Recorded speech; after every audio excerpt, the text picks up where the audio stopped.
palangga, good afternoon. Welcome back sa ating channel.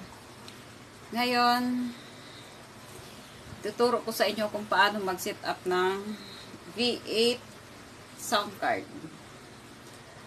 Ito, in-order ko lang to sa online.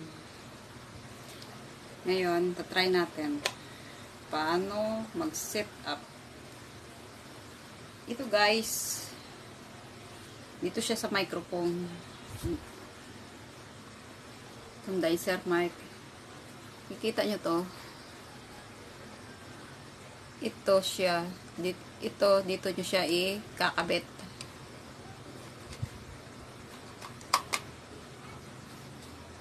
Ngayon, ito naman siya. Kung gusto mo ng headset. Kasi headset. Kaya ito lang. Ito mo siya ikakabit. Dito, yung gusto mo mag-headset para marinig mo yung boses mo. So, ngayon, ito, para sa, kita nyo yan guys.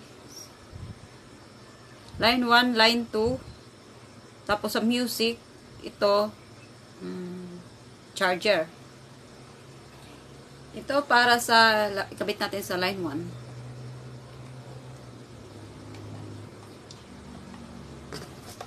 Ito naman guys, para sa music.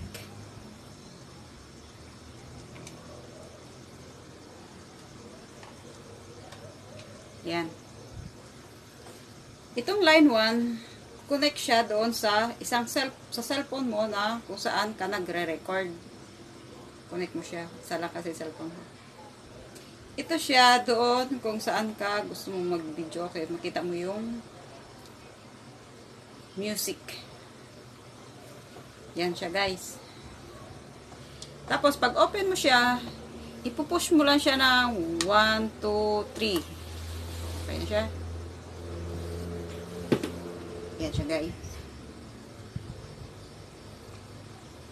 Ito ang mic niya, volume.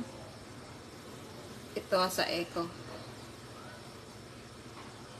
Echo niya guys.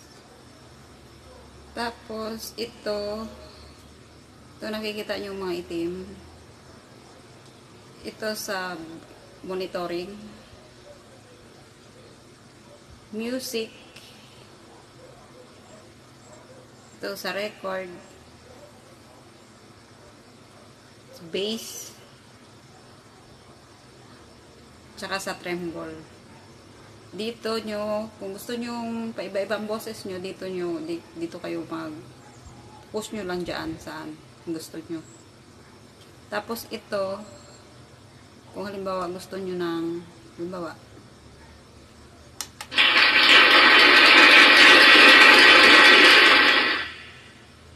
so, yun lang guys. Ganun kadali.